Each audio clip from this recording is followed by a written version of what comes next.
Stellar Transformations, episode 353. Untuk melihat video selengkapnya, sahabat bisa kunjungi playlist yang telah disediakan. Yuk mari, kita berimajinasi bersama dan masuk ke alur ceritanya.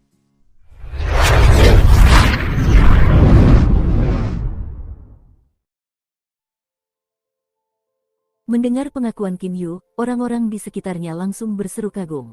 Beberapa orang yang berdiri agak jauh bahkan mulai berdiskusi satu sama lain. Ada orang lain yang telah memperoleh harta spiritual Grand Miss yang dianugerahkan oleh dewa-dewa agung. Mendengar percakapan pelan orang-orang di sekitarnya, suasana hati Zhou Xian semakin memburuk. Itu karena mayoritas orang berada di pihak Kim Yu karena Kim Yu telah mendaki tangga penghubung surga melalui ketekunan dan kekuatannya. Namun, bagaimana dengan Zhou Xian?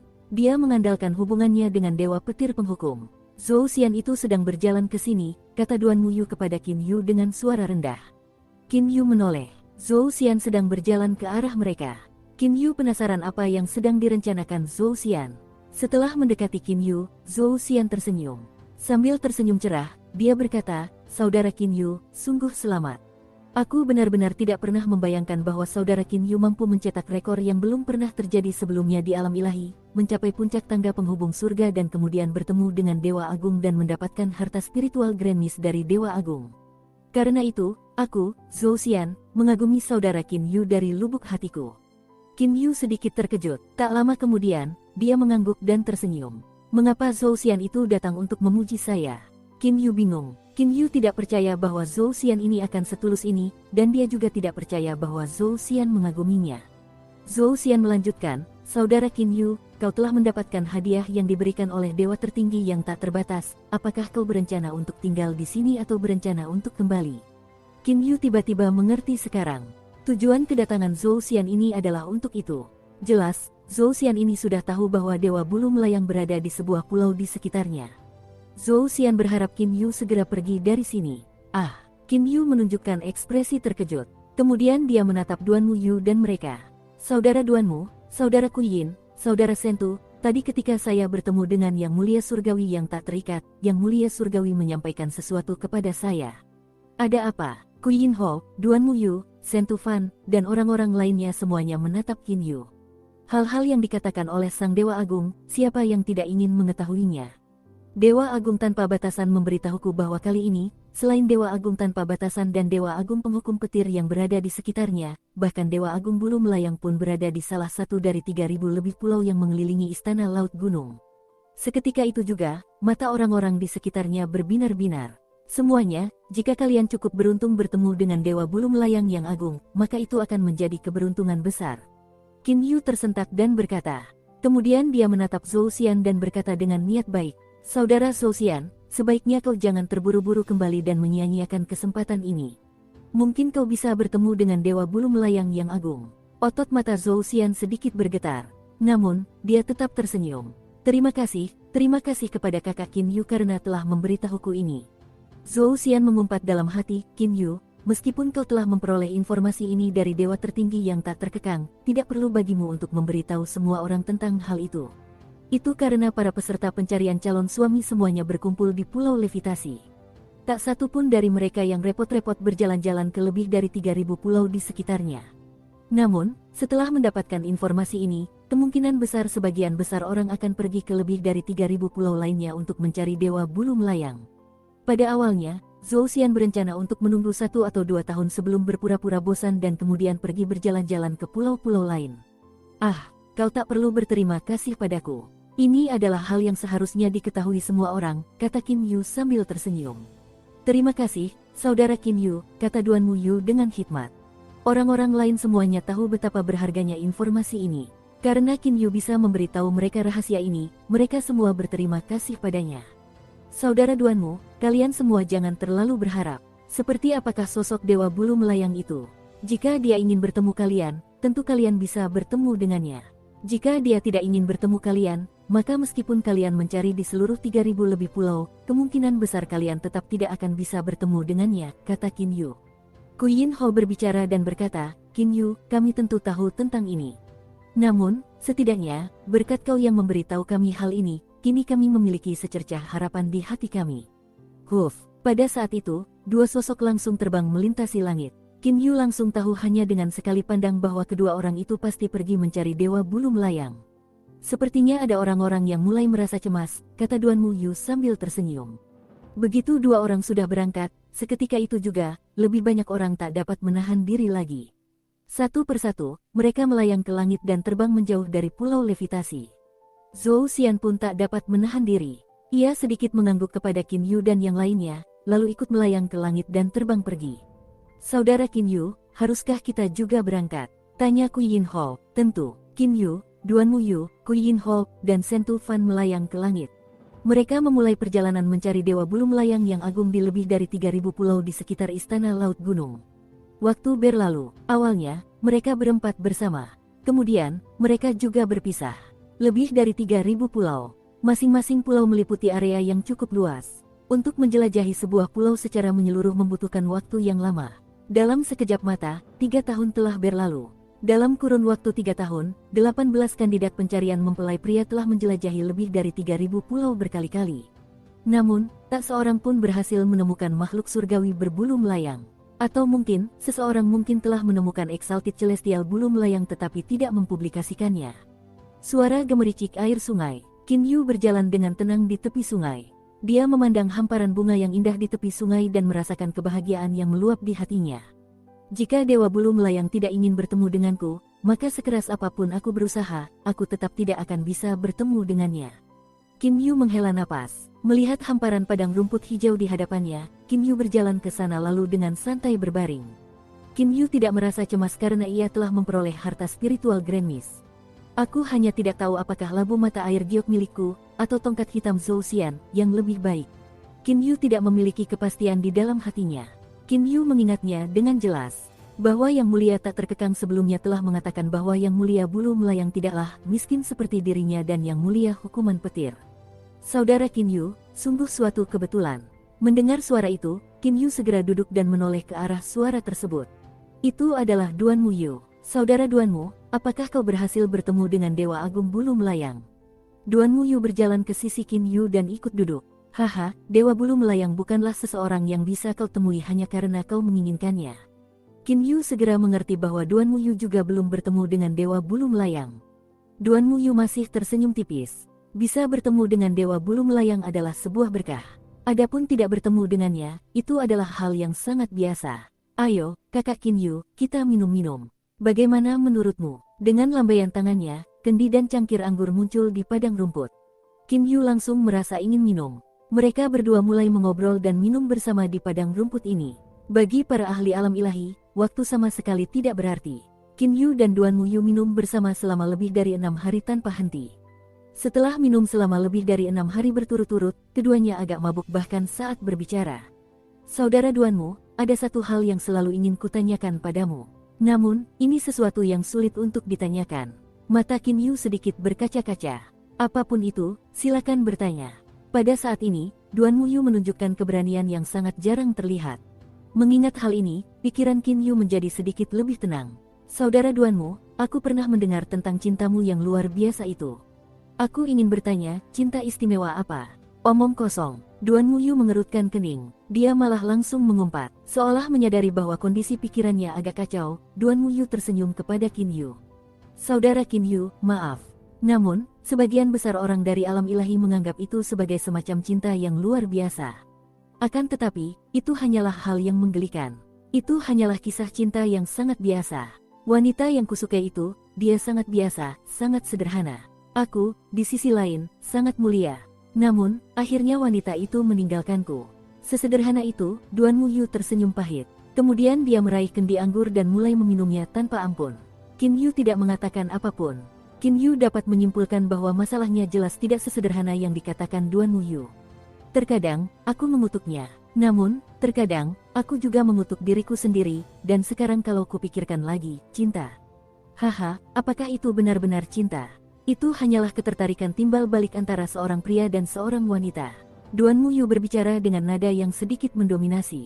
Memang benar seperti yang dikabarkan, Duan Muyu ini sudah tidak percaya lagi pada cinta. Kim Yu mengangguk dalam hati. Namun, dengan pemahaman Kim Yu tentang temperamen Duan Muyu memang seorang pria yang sangat sempurna. Jadi, mengapa wanita itu meninggalkannya? Duan Muyu berhenti berbicara. Dia mulai terus-menerus minum dan minum setelah 2 jam penuh. Duan Muyu menatap Qin Yu. Qin Yu, izinkan aku bertanya padamu. Jika kau menyukai seorang wanita dan akan melakukan segalanya untuknya, namun dia dengan kejam meninggalkanmu. Kau telah memberinya senjata yang bagus, obat-obatan untuk membantunya, membantu latihannya. Namun, terlepas dari apa yang telah kau lakukan untuknya, dia sama sekali tidak tergerak. Sebaliknya, dia merasa seolah-olah apa yang telah kau lakukan adalah hal yang wajar, dan pada akhirnya, dia meninggalkanmu. Namun, suatu hari, dia benar-benar berubah pikiran dan mulai bertobat. Dia sekali lagi pergi mencarimu. Akankah kau mampu menerimanya saat itu? Qin Yu sedikit terkejut. Apakah benar ada wanita seperti itu? Tanya Qin Yu dengan bingung. Seseorang harus tahu bagaimana merasa puas dan bagaimana bersyukur. Dengan memperlakukannya sebaik itu, apakah dia benar-benar tidak memiliki perasaan sama sekali? Ada. Suara Duan Muyu terdengar dalam dan rendah. Saat aku berpisah dengannya, aku tiba-tiba menyadari bahwa aku pasti telah terlalu memanjakannya. Yang kutahu hanyalah berusaha membuatnya bahagia sebisa mungkin. Namun, pada akhirnya, aku tetap gagal. Ayahanda Kaisar pernah mengatakan bahwa tidak pantas mengejar wanita seperti itu. Namun, hatiku telah jatuh cinta padanya, lalu apa yang bisa kulakukan? Duan Muyu memasang ekspresi sedikit sedih. Aku percaya bahwa seorang pria hanya akan memiliki satu kesempatan di mana dia benar-benar jatuh cinta pada seseorang. Begitu dia gagal pada kesempatan itu, hatinya akan hancur dan tidak akan lagi memiliki perasaan cinta yang sejati. Jadi, setelah dia meninggalkanku, mengalami penderitaan yang sesungguhnya, berubah pikiran dan bertobat atas perbuatannya, lalu kembali menemuiku, saat itu, aku tidak menerimanya. Aku mengatakan kepadanya bahwa saat dia meninggalkanku, hatiku sudah hancur berkeping-keping. Karena hatiku sudah hancur, apakah masih ada cinta? Duan Muyu memejamkan matanya. Serpihan air mata tipis berkelebat di bulu matanya. Ayo, Qin Yu, kita minum. Duan Muyu sekali lagi mengambil kendi anggur lainnya. Qin Yu juga mengambil kendi anggur untuk menemani Duan Muyu. Namun, dalam hatinya Qin Yu meratapi nasib Duan Muyu. Setengah bulan kemudian, Qin Yu berpisah dari Duan Muyu. Mereka berdua sekali lagi mulai mencari dewa bulu melayang di antara lebih dari 3.000 pulau. Hanya saja, hubungan di antara mereka berdua jelas telah tumbuh lebih dalam kali ini. Ketika seseorang mampu menceritakan rahasia hatinya kepada orang lain, hubungan antara keduanya sudah berada pada tingkat yang sangat intim. Untungnya aku bertemu liar dan bukan kekasih Duan Muyu. Qin Yu menghela napas dalam hati. Jika dia sampai jatuh cinta dengan wanita seperti itu, maka itu akan menjadi penderitaan yang sangat menyakitkan. Dewa bulu melayang. Di mana tepatnya dewa bulu melayang ini? Qin Yu mulai menyebarkan energi spasialnya dan mulai mencari dengan hati-hati. Namun, sekeras apapun dia mencari, dia tetap tidak dapat menemukan keberadaan dewa bulu melayang tersebut. Qin Yu sedang terbang di langit. Dia dengan santai memandang ke bawah ke permukaan bumi di bawahnya. Ia terbang menjauh dari sebuah pulau. Ia terbang melewati lautan dan terbang ke pulau lain. Sekali lagi, ia melanjutkan pencariannya. Hari-hari seperti ini terus berlanjut. 2 tahun lagi berlalu. Tak satu pun dari 18 kandidat itu menyerah. Sebagai ahli di alam ilahi, mereka semua memiliki kesabaran yang sangat tinggi. Masing-masing dari mereka masih dengan cermat mencari makhluk surgawi bulu melayang. Qin Yu mendarat di hutan di dalam pulau itu. Dia berjalan di dalam hutan. Qin Yu tiba-tiba terkejut. Qin Yu telah menyebarkan energi spasialnya di sekitarnya sepanjang waktu. Energi itu mencakup jangkauan beberapa ratus mil. Sebelumnya, tidak ada seorang pun dalam jangkauannya. Namun, saat ini, di lokasi sekitar 100 meter di depannya, seseorang muncul. Teleportasi. Muncul begitu tiba-tiba, orang ini ternyata tahu teleportasi. Kalau begitu, setidaknya orang ini adalah Raja Dewa. Qin Yu langsung bersemangat. Mungkin orang ini adalah Dewa Surgawi Bulu Melayang yang legendaris. Qin Yu berusaha sekuat tenaga untuk menekan kegembiraannya. Qin Yu tidak berjalan lurus ke arah orang itu. Sebaliknya, dia menampilkan penampilan santai dan berjalan dengan tenang ke arah tersebut. Namun, pria itu secara mengejutkan berjalan mendekat ke arah Qin Yu. Dalam sekejap mata, orang itu telah muncul di hadapan Qin Yu. Orang yang datang itu adalah seorang pemuda tampan dan berwajah muram. Ia mengenakan jubah hitam dengan hiasan emas. Rambut peraknya yang panjang menjuntai hingga pinggangnya. Pemuda berambut perak ini memiliki sepasang mata berwarna perak. Di belakang kepalanya terdapat 3 tanduk hitam seperti jambul berbulu. Pemuda berambut perak, bermata perak, dan bertanduk 3 hitam ini memancarkan aura dingin seperti es berusia 10.000 tahun. Namun, saat ini ia tersenyum. Seperti angin dan hujan musim semi, ia membuka mulutnya dan berkata, "Qin Yu, halo." Halo, jawab Qin Yu terbata-bata. Pria di hadapannya itu sepertinya datang untuk mencarinya. Tuanku mengatakan bahwa saudara Qin Yu akan segera menikah. Karena itu, beliau memerintahkan saya untuk mengantarkan 3 hadiah untuk mengucapkan selamat kepada saudara Qin Yu. Pemuda berambut perak dan bermata perak itu menghuikan tangannya, lalu 3 barang muncul begitu saja. Sebuah manik berwarna merah, sebuah pedang perang hitam dengan cahaya merah yang memancar di permukaannya, dan sebuah gaun indah yang memancarkan cahaya ungu. 3 hadiah ucapan selamat. Tatapan Qin Yu tertuju pada ketiga hadiah itu, dan energi spasial secara alami menyelimuti ketiga benda tersebut. Qin Yu jelas merasakan aura unik dari harta spiritual Grand Mist. Qin Yu merasakan napasnya berhenti sejenak. 3 harta spiritual Grand Mist. Seketika itu juga, Qin Yu menjadi jernih pikirannya. Namun, ia juga menjadi bingung. Pria berambut perak dan bermata perak ini mengatakan bahwa tuannya menyuruhnya mengirimkan 3 hadiah untuk mengucapkan selamat kepadaku dan bahkan mengatakan bahwa aku akan segera menikah. Tuannya, bagaimana mungkin ia begitu yakin bahwa aku akan meraih kemenangan dalam pencarian calon suami? Lagi pula, kurasa aku juga tidak mengenal orang berpengaruh seperti itu. Tidak ada hubungannya satu sama lain, tanpa saling mengenal, mengapa tuannya mengiriminya 3 harta spiritual Grand Mist? Tatapan pria berambut perak dan bermata perak itu tertuju pada Qin Yu. Kemudian dia tersenyum tipis sambil menunjuk ketiga benda itu. Mutiara merah ini adalah mutiara spiritual asal api. Mutiara spiritual asal api memiliki efek yang sangat unik. Saudara Qin Yu, kau akan memahami kemampuan luar biasa dari mutiara spiritual asal api ini setelah kau meneteskan darah di atasnya dan menjadi penguasanya. Mutiara spiritual asal api ini adalah sesuatu yang diberikan guruku kepada saudara Qin Yu untuk digunakan oleh anakmu di masa depan. Qin Yu tidak mampu menahan keterkejutannya. Hadiah untuk calon anaknya di masa depan. Ia belum menikah. Tuan dari pemuda berambut perak dan bermata perak ini benar-benar berpikir jauh ke depan. Pemuda berambut perak dan bermata perak itu menunjuk ke benda kedua, pedang pertempuran hitam dengan cahaya merah darah yang beredar di permukaannya. Pedang pertempuran ini disebut pedang bulu kasa. Tentu saja, kakak Qin Yu kemungkinan besar tidak akan menggunakan harta spiritual Grand Mist ini. Harta spiritual Grand Mist ini, kakak Qin Yu dapat memberikannya kepada calon istrimu untuk digunakan. Kau juga dapat memberikannya kepada kerabatmu yang lain untuk digunakan. Qin Yu hanya bisa terus mendengarkan. Pemuda berambut perak dan bermata perak itu menunjuk ke barang ketiga. Gaun ini adalah sesuatu yang dibuat sendiri oleh guruku untuk pernikahan kakak Qin Yu belum lama ini. Namanya, gaun hujan ungu. Selama istri kakak Qin Yu mengenakan gaun hujan ungu ini, tidak akan banyak orang di seluruh alam ilahi yang mampu menyakitinya. Qin Yu sangat gembira. Gaun hujan ungu, itu adalah harta spiritual Grand Mist yang bersifat defensif. Sampai sekarang pun, Qin Yu belum pernah melihat satu pun harta spiritual Grand Mist defensif seperti ini sebelumnya. Tidak hanya memiliki efek yang luar biasa, tetapi juga sangat sempurna dalam konstruksinya. Tingkat berapa ketiga harta spiritual Grand Mist ini? Qin Yu memikirkan hal ini dalam hatinya.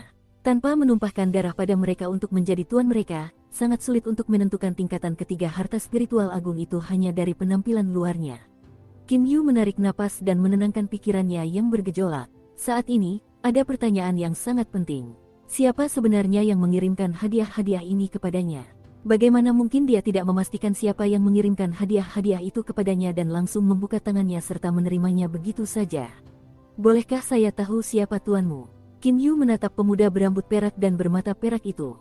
Pemuda berambut perak dan bermata perak itu tersenyum tipis. Qin Yu, kau tak perlu bertanya tentang identitas guruku. Saat kekuatanmu mencapai tingkat yang dibutuhkan, kau akan mengetahuinya dengan sendirinya. Kau juga akan mengetahui hubungan antara dirimu dan guruku dengan sendirinya. Hubungan antara aku dan tuanmu. Qin Yu benar-benar bingung. Dalam benak Qin Yu, ia hanya mengenal satu ahli super yang memiliki hubungan keluarga dengannya, dan orang itu adalah Paman Lan. Namun, karena Qin Yu tidak mampu melihat menembus pikiran pemuda berambut perak dan bermata perak ini, itu berarti pemuda ini setidaknya berada di tingkat Raja Dewa. Seorang guru dari orang seperti itu kemungkinan besar jauh lebih kuat daripada Paman Lan. Apakah dia benar-benar mengenal orang seperti itu?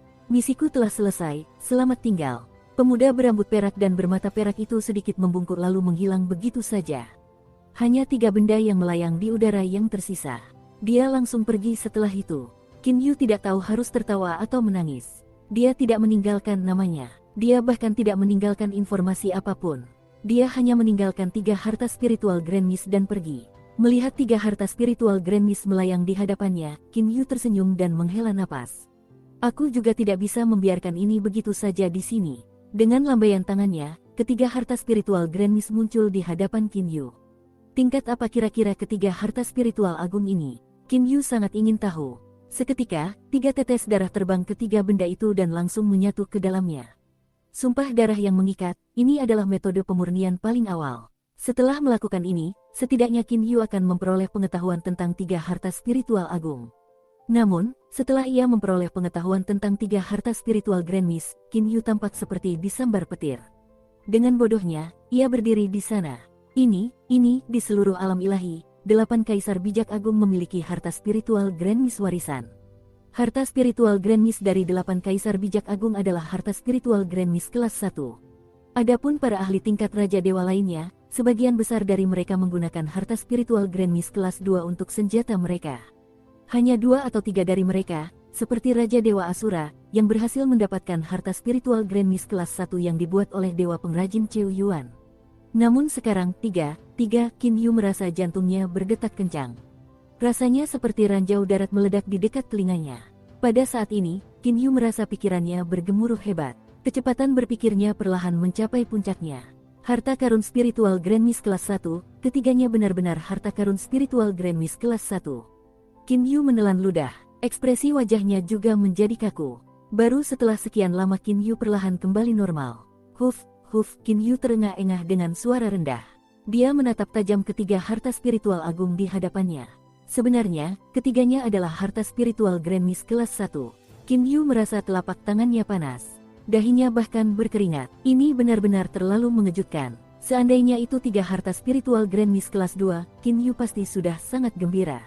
Namun, karena ketiganya adalah harta spiritual Grand Mist kelas 1, Qin Yu tidak lagi bersemangat, melainkan menjadi ketakutan.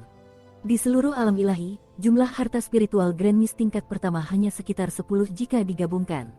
Di antara mereka, 8 harta spiritual Grand Mist tingkat pertama yang dimiliki oleh 8 kaisar bijak agung telah ada sejak lahirnya alam ilahi. Setelah Cheu Yuan berhasil membuat harta spiritual Grand Mist kelas 1, ia langsung dianugerahi gelar Dewa Pengrajin. Cheu Yuan menghadiahkan harta spiritual Grand Mist ini kepada Raja Dewa Asura. Kemudian ia berhasil mendapatkan perlindungan dari Raja Dewa Asura dan menjadi seseorang yang tidak ada seorang pun berani memprovokasinya. Bisa dikatakan bahwa kelahiran satu harta spiritual Grand Mist kelas 1 saja akan mengguncang seluruh alam ilahi. Namun, saat ini, di sebuah pulau kecil di sekitar Istana Laut Gunung, Qin Yu memperoleh 3 harta spiritual Grand Mist kelas 1. Lebih jauh lagi, harta itu diberikan kepadanya dengan tujuan mengucapkan selamat atas pernikahannya. Qin Yu tiba-tiba menyerap ketiga harta spiritual Grand Mist ke dalam tubuhnya. 3 harta spiritual Grand Mist kelas 1, apapun yang terjadi, aku sama sekali tidak boleh membiarkan para Raja Dewa dari alam ilahi mengetahuinya. Jika mereka mengetahuinya, kurasa mereka akan membunuhku untuk merebutnya. Qin Yu tidak berani membayangkan apa yang akan terjadi jika para Raja Dewa mengetahui bahwa dia memiliki 3 harta spiritual Grand Mist kelas 1. Lagi pula, selain harta spiritual yang mulia yang dimiliki oleh para yang mulia, benda paling berharga adalah harta spiritual Grand Mist kelas 1. Setelah menempatkan ketiga harta spiritual Grand Mist di dalam tubuhnya, Qin Yu pun menjadi tenang. Ia dengan tenang memikirkan jalannya peristiwa. Qin Yu sudah memiliki rencana. Pada saat yang sama, ia menduga siapa orang yang mengiriminya hadiah-hadiah itu. Mampu memberikan 3 harta spiritual agung kelas 1 sekaligus, kurasa bahkan dewa tertinggi yang tak terikat pun tidak akan mampu melakukan itu. Qin Yu ingat betul apa yang dikatakan dewa tertinggi yang tak terikat. Sang Dewa Agung tanpa batasan telah mengatakan dengan jelas sebelumnya, bahwa kakak bela diri tertuanya tidak miskin seperti dia dan kakak bela diri kedua. Mampu memberikan 3 harta spiritual Grand Mist kelas 1 sekaligus, orang itu memang sangat kaya. Qin Yu tersenyum. Masalah ini, ada kemungkinan 100% bahwa itu terkait dengan Dewa Surgawi Bulu Melayang yang misterius. Jika pemuda berambut perak dan bermata perak itu adalah Raja Dewa, maka tuannya seharusnya adalah yang mulia berbulu melayang. Jika pemuda berambut perak dan bermata perak itu adalah seorang Dewa Agung, maka dia pastilah Dewa Agung Bulu Melayang. Namun, siapakah tuannya? Ketika Qin Yu memikirkan hal ini, dia tidak berani berpikir lebih jauh. Sang Dewa Bulu Melayang, dia sudah menjadi yang terkuat di antara 3 Dewa Agung. Apakah ada seseorang yang lebih tinggi darinya? Kuharap aku hanya sedang berkhayal saja. Qin Yu tertawa mengejek dirinya sendiri. Yang terpenting adalah dia tidak mampu menentukan identitas dan kekuatan pria berambut perak dan bermata perak itu. Jika dia mengetahui kekuatan pria berambut perak dan bermata perak itu, maka dia pasti bisa berspekulasi siapa tuan dari pria berambut perak dan bermata perak tersebut. Apapun yang terjadi, masalah ini pasti terkait dengan Dewa Bulu Melayang. Qin Yu tersenyum percaya diri. Saat aku kembali ke kota salju melayang, aku bisa mengatakan bahwa aku telah mendapatkan hadiah yang diberikan oleh Dewa Bulu Melayang. Qin Yu telah mengambil keputusan di dalam hatinya. Pertama-tama, aku akan mengeluarkan labu mata air giok itu. Jika aku mampu memenangkan posisi kandidat terpilih pertama hanya dengan labu mata air giok, maka itu akan sangat bagus. Jika aku tidak mampu melakukannya, maka aku akan mengeluarkan harta spiritual Grand Mist kelas 1. Qin Yu sangat percaya diri. Qin Yu benar-benar tidak percaya bahwa dia tidak akan mampu menang melawan Zhou Xian dengan harta spiritual Grand Mist kelas 1. Setelah mendapatkan 3 harta spiritual Grand Mist kelas 1 ini, Qin Yu tentu saja dipenuhi rasa percaya diri. Pada hari-hari berikutnya, Qin Yu dengan santai mengunjungi berbagai pulau yang mengelilingi Istana Laut Gunung. Waktu berlalu, dalam sekejap mata, Qin Yu dan para kandidat lainnya telah berada di Istana Laut Gunung dan pulau-pulau sekitarnya selama hampir 9 tahun. Qin Yu terbang di langit di atas lautan. Jubah hitamnya berkibar tertiup angin. Ia tersenyum. Tuan dari pemuda berambut perak dan bermata perak itu sungguh murah hati. Mutiara spiritual asal api ini, begitu seseorang menyerapnya ke dalam tubuhnya, akan sangat mudah untuk mencapai tingkat Raja Dewa. Mutiara spiritual asal api adalah harta spiritual Grand Mist kelas 1. Itu adalah mutiara spiritual yang lahir dari asal api seluruh kosmos. Jika seseorang berasimilasi dengannya, maka setelah memurnikannya, orang tersebut akan dapat dengan mudah mengendalikan setiap tingkat api. Seseorang juga akan dapat dengan mudah berasimilasi ke dalam asal api, di mana seseorang akan memahami hukum-hukum kosmos dengan jauh lebih mudah. Ini benar-benar hadiah terbaik untuk calon anakku. Qin Yu sangat gembira. Dia mulai mengantisipasi kehadiran anak di antara dirinya dan Lier. Sedangkan untuk gaun Purple Rain, gaun hujan ungu juga merupakan harta spiritual Grand Mist kelas 1. Setelah dimurnikan dan dikenakan, bahkan para ahli tingkat Raja Dewa pun akan kesulitan membunuh orang yang mengenakan gaun hujan ungu tersebut. Memberikan ini kepada Lier juga merupakan hal yang paling sempurna. Qin Yu tidak dapat menahan kegembiraannya. Saat Qin Yu memikirkan hal ini, ia segera tiba di ruang udara di atas Pulau Levitasi. Pada saat ini, banyak orang telah berkumpul di Pulau Levitasi. Para peserta pencarian mempelai pria ini, mereka semua telah berusaha sekuat tenaga untuk mencari Dewa Bulu Melayang yang agung selama beberapa tahun terakhir. Namun, selain Qin Yu, tidak seorang pun dari mereka berhasil menemukannya. Jika sang Dewa Surgawi berbulu melayang ingin bertemu seseorang, maka mereka akan bisa bertemu dengannya. Namun, jika dia tidak ingin bertemu dengan seseorang, maka sekeras apapun orang-orang itu berusaha mencarinya, mereka tetap tidak akan bisa bertemu dengannya. Qin Yu turun ke bawah Istana Laut Gunung. Pada saat ini, Ku Yin Hou dan Shen Tufan sudah berada di sana. Orang-orang di sekitar Istana Laut Gunung, ditambah Qin Yu, berjumlah 11 orang. Tuan Istana Serigala Surgawi, bagaimana kabar Anda selama ini? Apakah Anda berhasil bertemu dengan Dewa Bulu Melayang? Di suatu tempat yang jauh dari Qin Yu, ada 3 orang yang sedang berbincang-bincang. Jangan bicarakan itu. Selama beberapa tahun terakhir ini, aku tidak pernah merasa tenang sedikit pun. Namun, sudahlah, lupakan saja. Dewa Bulu Melayang bukanlah seseorang yang akan kau temui hanya karena kau menginginkannya. Pemimpin Istana Serigala Surgawi itu menghela napas tak berdaya. Orang lain menghiburnya dan berkata, Tuan Istana Serigala Surgawi, bukan hanya Anda. Kami berdua, saudara, belum berhasil bertemu dengan Dewa Bulu Melayang. Sepertinya posisi kandidat pertama ini akan menjadi milik Grandmaster Qin Yu atau Zhou Xian. Kepala Istana Serigala Surgawi mengangguk. Namun, saya mendukung Grandmaster Qin Yu. Grandmaster Qin Yu telah menggunakan ketekunan dan kemampuannya untuk mendaki hingga puncak tangga penghubung surga. Meskipun Anda tidak melihatnya, dalam kurun waktu hampir setengah tahun itu, saya melihat Grandmaster Qin Yu terhempas jatuh dari tangga penghubung surga berkali-kali. Saat ini, sebagian besar orang membicarakan tentang bulu melayang surgawi atau pencarian calon pengantin pria. Qin Yu, kau juga sudah kembali, kata Ku Yin Hou sambil tersenyum. Aku juga baru kembali ke Istana Laut Gunung setengah bulan yang lalu. Apa kau juga belum berhasil bertemu dengan Dewa Bulu Melayang yang agung? Jangan dipikirkan. Bahkan sampai sekarang, aku belum mendengar ada satupun di antara kita yang berjumlah 18 yang berhasil bertemu dengan Dewa Bulu Melayang yang agung. Qin Yu tersenyum tipis. Ku Yin Hou ini, sebelum Qin Yu sempat berkata apapun, telah memastikan bahwa Qin Yu tidak bertemu dengan Dewa Bulu Melayang yang agung. Meskipun Qin Yu tidak yakin apakah dia bertemu dengan Dewa Bulu Melayang atau tidak, dia berhasil mendapatkan 3 hadiah. Kakak Duanmu juga sudah kembali, kata Sentufan tiba-tiba. Qin Yu dan Ku Yin Ho melihat ke arah yang ditunjuk Sentufan.